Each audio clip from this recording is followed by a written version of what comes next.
2.1 FM, WYSL in Rochester, New York. Also on worldnewsradio.today. That's worldnewsradio.today. And today we're joined by a very special guest, market prognosticator, publisher of Gold2020Forecast.com, Bull Polny, who has a scarily high accuracy rate when predicting market action. 82% his hit rate is. I mean, if you're a professional gambler and you're hitting 82%, you're making money.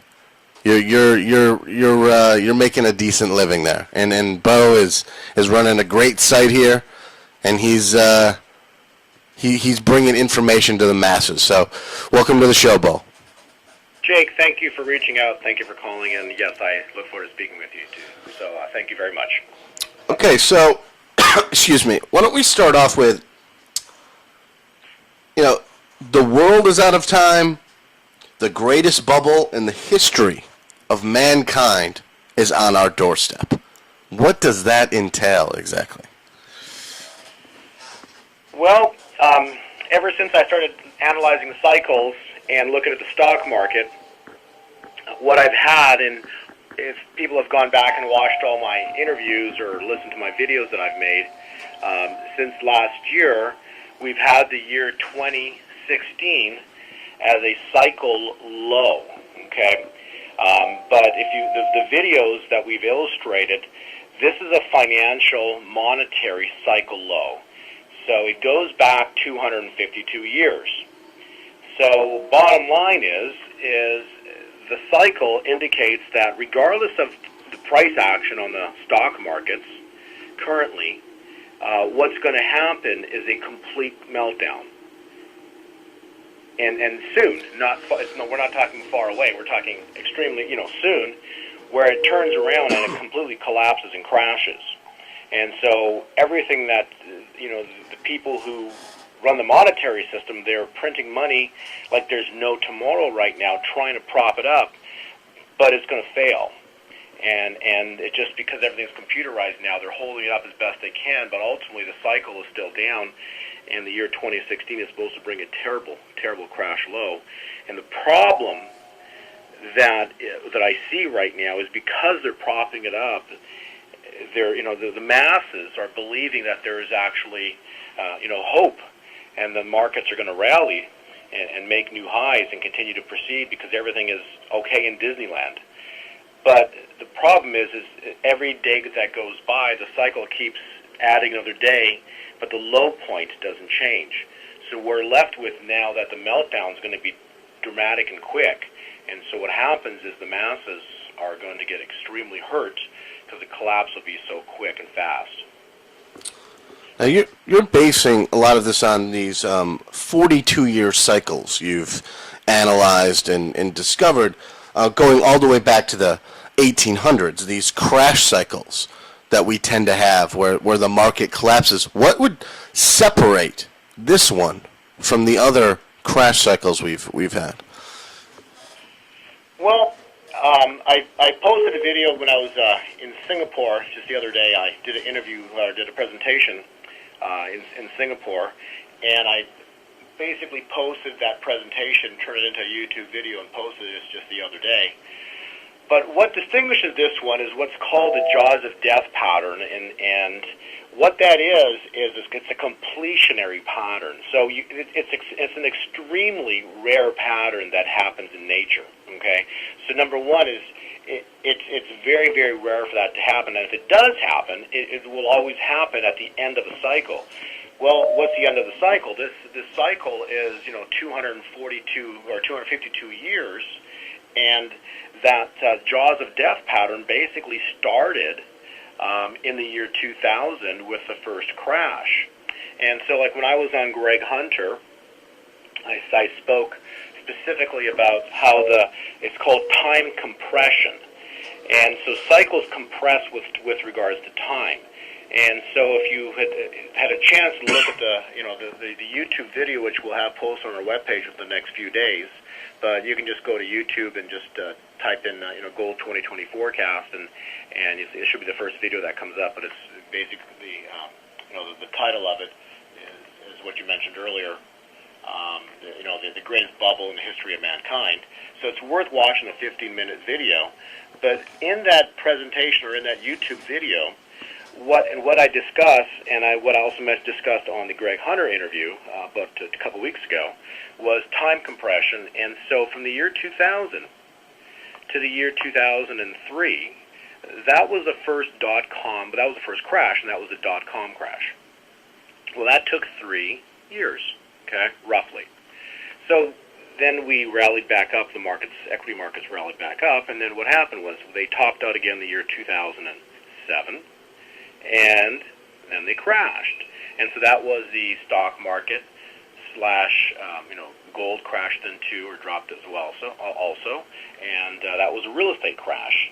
So at that time, that crash took just under 2 years, okay?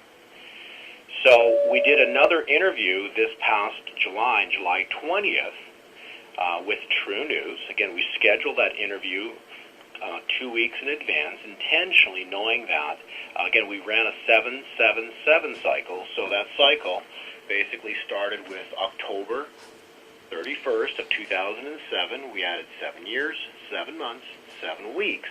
And that came into a calculation of Sunday, July 19th, 2015.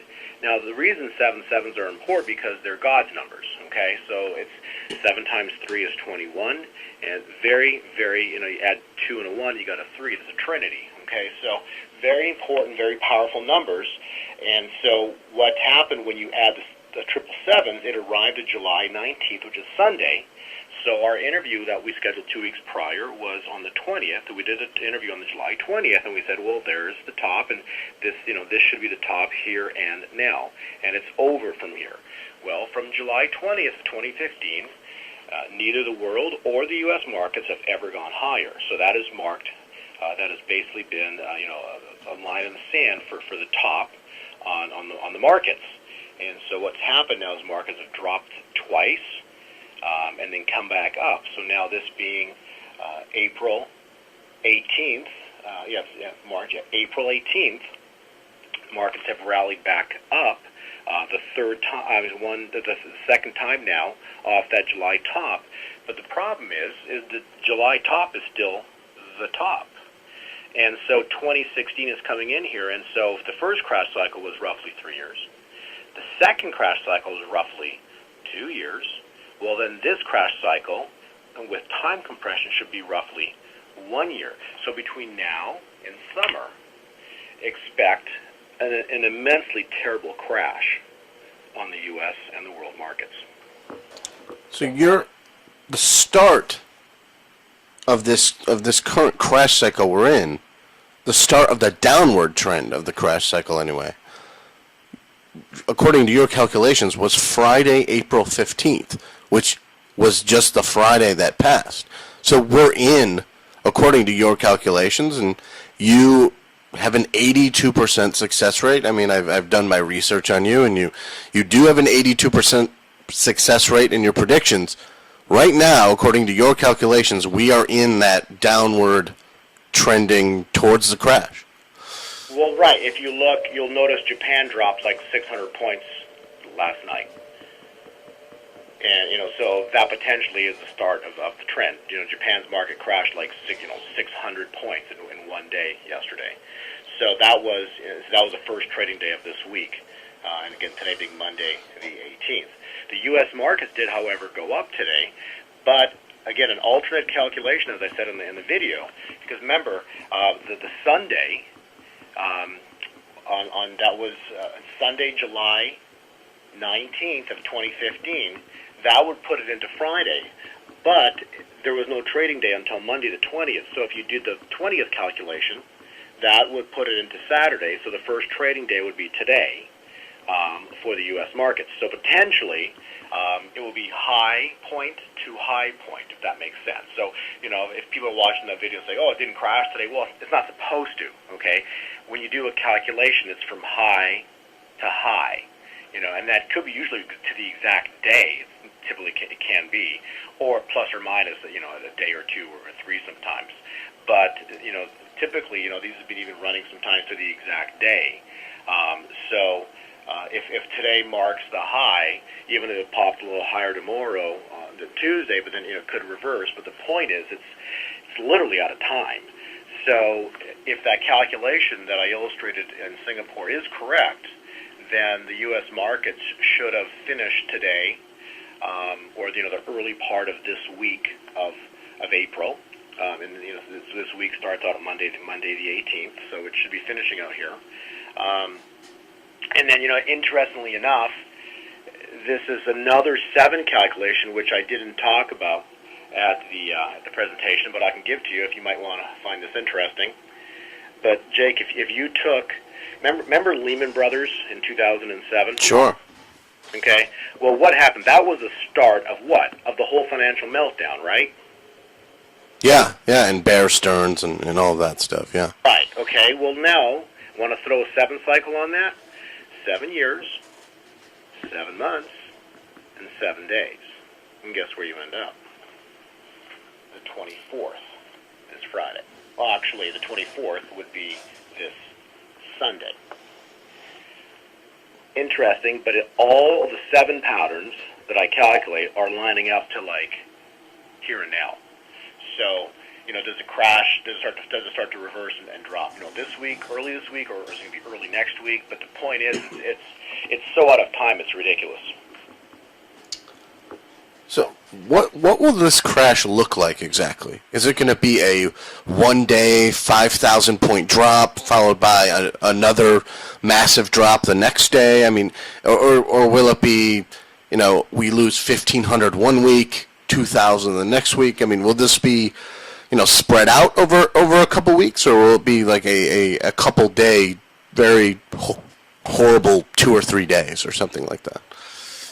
Well, that's a good question. What I have, when we run the cycles, I do top-to-top calculations and bottom-to-bottom calculations, okay? The problem is everybody asks the question like that, what would it look like? And the problem is I can't answer it because I have the bottom calculation. So I have a date and time, and that date provided within what we call our stock index. And in that stock index, there's a time point that we are expected to see the low. And I know that low is going to hit in terms of time. So the problem is the pattern it takes to get there. So that's going to be the interesting part. You'll notice that in August of 2015, it was pretty spectacular how it, in one day dropped 1,000 plus or 1,500 points and then reversed. But, that was a one-day smash. Now, if potentially, the minimum target on this crash will be, say, 12,000 initially. But I'm still looking at potentially a $6,000 to somewhere between 5,000 and 6,000 for possibly low for the Dow, which was basically, it's hard to fathom this, but you're talking we're 12,000 points away today on that. So the movements are going to have to be pretty dramatic to get to that price target, and like Jim Rickards, I think he was even mentioning one time, that we have history, have precedent of an example of 20% in the past. There's a precedence of a stock market crash of 20%. Well, 20% equates to like 4,000 points. So could you have a 4,000 point drop in a day? Well, mathematically, I would say that's completely possible, considering where we are today, and I have a time point, into this year, in our stock index that I still know to be valid based on the calculations. So we're going to have price drops of massive substance to get to a very low price point. So I hope that helps answer your question. Sure. The United States is one of the only markets in the world trending upward right now. I mean, we're actually seeing gains in our market, and a lot of the world is either flat or trending downward. I mean, what is going on with that? I mean, are people buying bonds in the face of economic uncertainty? Is that helping our market? I think we got the best. We got better computers to print more money and faster. Um, honestly, you're right. It's a good point. When you look at all the world markets, because I do our stock index, we cross-reference like 9 different world markets. And all the world markets are either flat, because we had a turn point in the first part of March, I think March 8th. And all the world markets since March 8th are basically flat. They haven't gone anywhere. They've gone up and down and nowhere. They've gone up and down sideways. They go down, they go up, they go sideways. So the turn was valid across all, or 90% of the world markets. And you're correct, the only one that's gone up still is the U.S., and it's gone up like, 3 or say 4% since our turn point. But the issue is, like the NASDAQ, the S&P 500, they've done nothing but made lower highs. So the high we had was July 2015. The next lower high was November 2015. And now the third lower high on the NASDAQ and the S&P is right now, right here now. It's the third lower high. And then you've also got lower lows. So you've got the January through February low deeper than the August of 2015 lows. So those are lower lows. So bear trend is lower highs, lower lows. Could it be partially due to the dollar being valued lower than it used to be, and it takes more dollars to buy more things, and the volume of the stock market is greater because there's just more dollars being pumped in due to it being worth less? Well, you can look at it that way. I would look at it as if they're sacrificing the dollar right now for the stock market to make everything look okay. So they're sacrificing the dollar, letting the dollar drop, and in reaction you have the equity markets rolling upwards. But you can look at the exact same scenario. What happened in December through January, the stock markets were falling, and what was the dollar doing? Going sideways or upwards a little bit. Sure. Okay? So it was exact opposite trend January through February. So January through February, the dollar went upwards, and the stock markets went down. And now the dollar's going downwards, and the stock market's going up. But in essence, they've gone nowhere.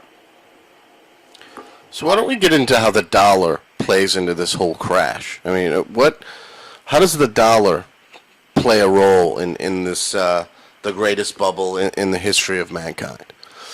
Well, the dollar is the world reserve currency, so if the dollar crashes, the world changes.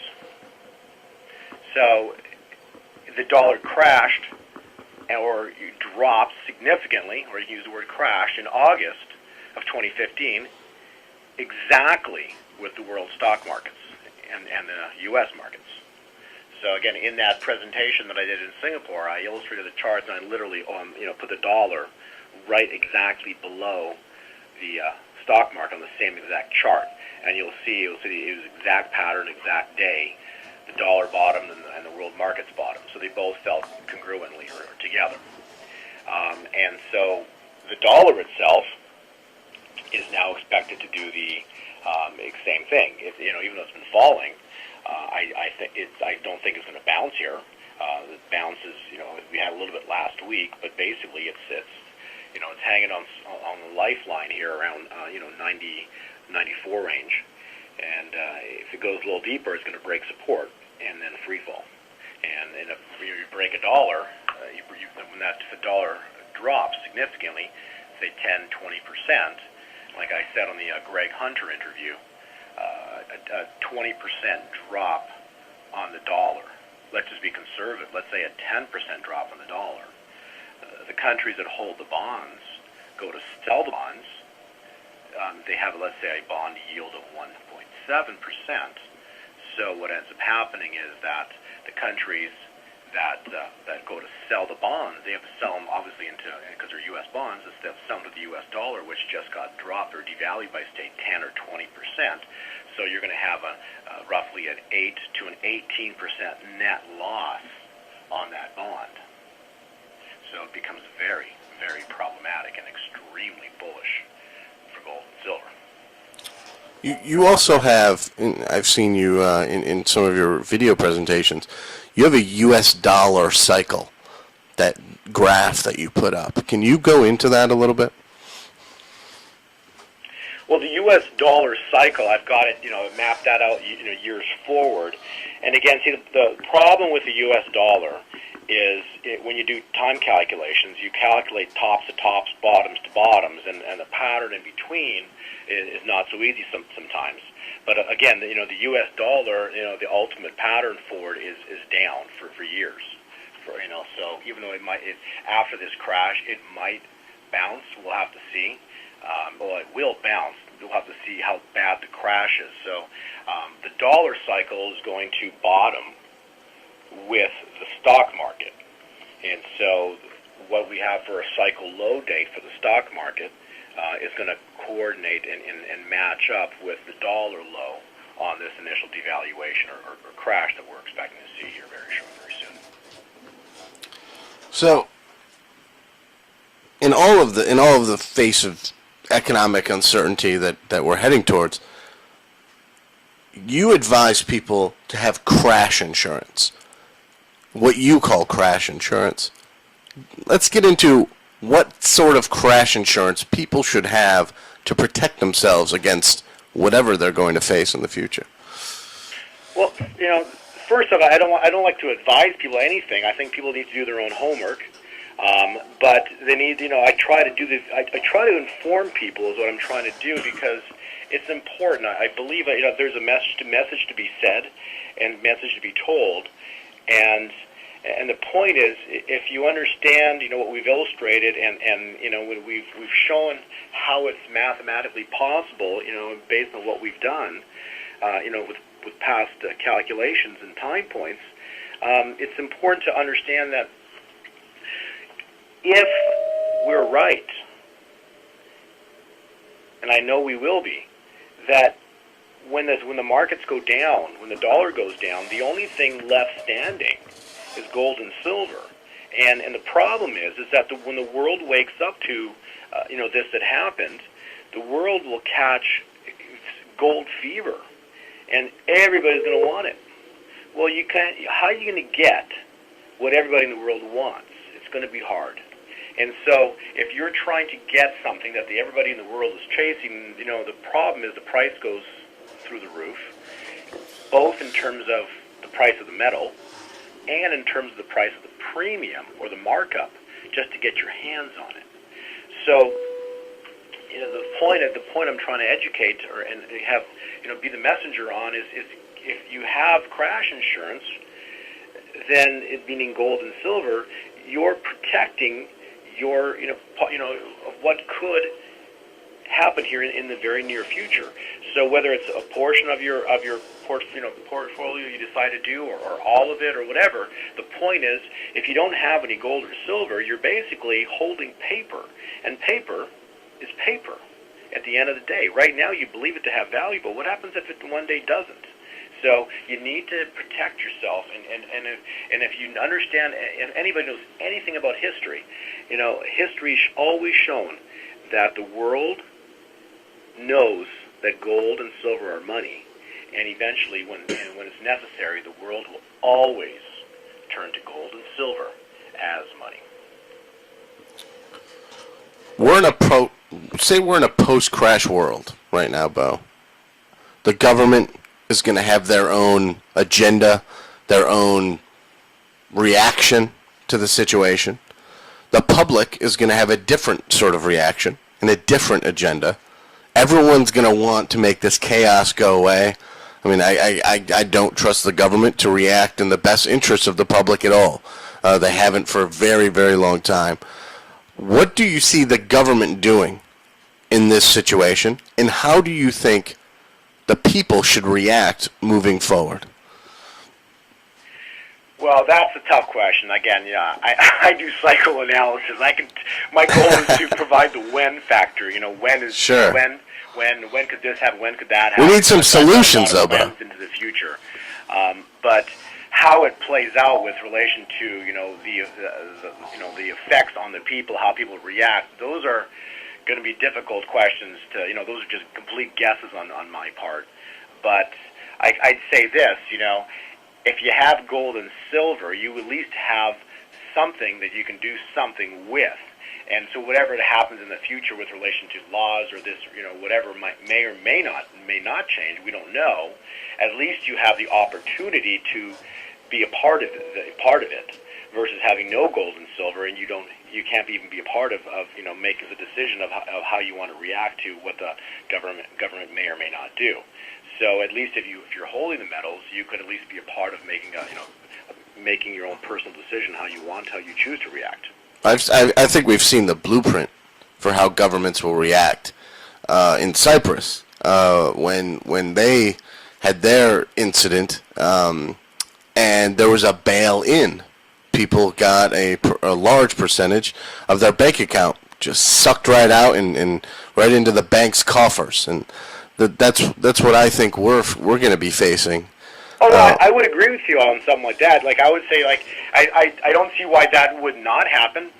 Why wouldn't it? It's they've done it before. I'm sure they'll do it again. If you read, I think it's the Frank Dodd Act or the most recent laws that have been enacted for banking policies. When you make money, you go to work every day, you take a check, you deposit in the bank, and you know what you are? You're an unsecured creditor, which means you're the last guy in line to get paid in the event of emergency with the banks. That's 100% true. The uncertainty we face, is very troubling. Your success rate scares me, Bo, frankly. The fact that you're right 82% of the time makes me extremely worried about this next summer we're about to have. Very weird things tend to happen in the summertime, both politically and economically. That's when we had our crash, and that's when protest movements start getting going. So yeah, we have we have a very hot summer ahead of us, Bo. So I would like to give you the floor. You can whatever you want to talk about. You want to plug any event you have coming up, any project you're working on, anything like that. Go for it. You got the floor, Bo. I appreciate it, Jake. Honestly, there isn't much more to say. I think we've covered most of everything we want to talk about. I think gold and silver are an incredibly important item to consider for you and your family. For anybody who's listening, to their family, to their friends. But personally, to protect your family, if you don't have any gold and silver, especially silver, because the ratio is 80-1 right now, it's far cheaper than gold. If you don't have any silver or some gold to protect your family into the future, because you'll have options and of things you can do. When you need money or don't need money, you can decide what you want to do, but you will have gold and silver to barter or transact with, or you may not need to barter with it, whatever the currency system is at the time. If gold price doubles or triples, which I see, big prices ahead for gold and silver, I think you'll have a lot of opportunity to do a lot of great things, in the future. But if you have no gold, you're basically got your hands tied. You won't be able to do hardly anything. So very important to own, to have some precious metals if you believe you want to acquire some, or if you haven't done so yet.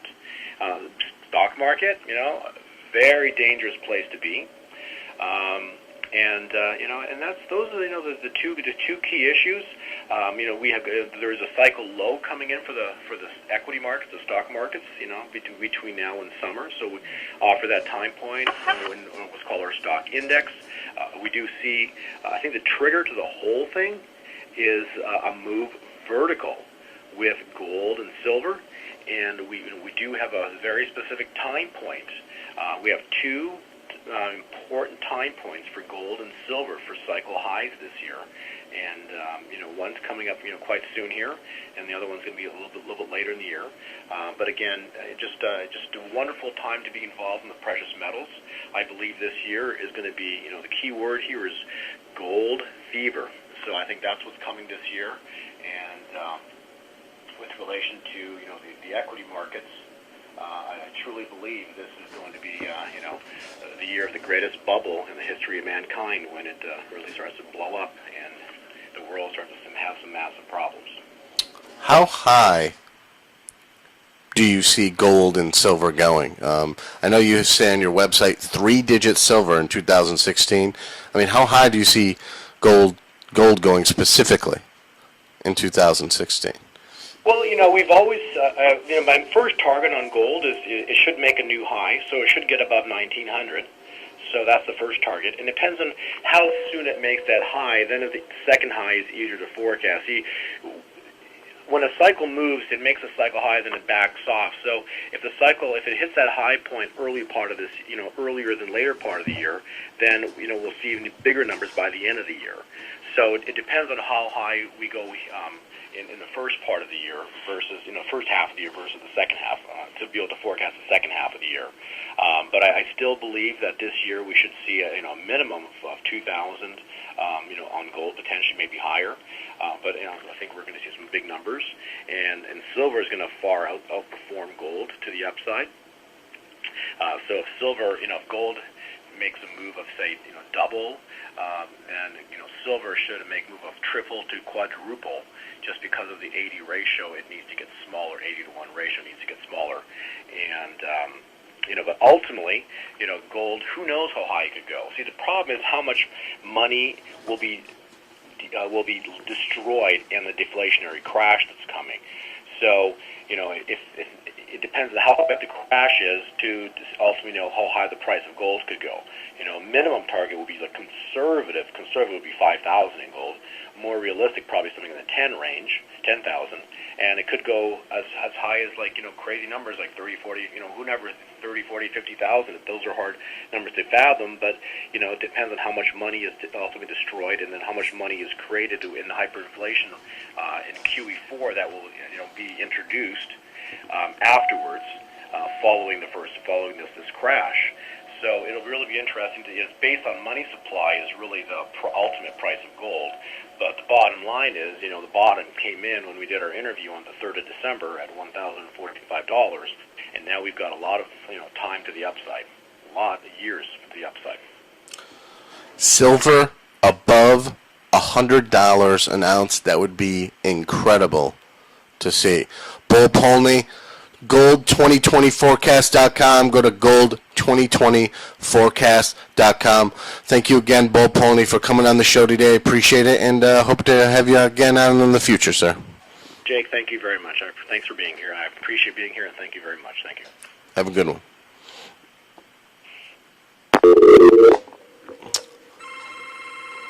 That was Bull Polny. We'll be right back with Wayne Matson of WayneMatsonReport.com. Stay tuned, everyone.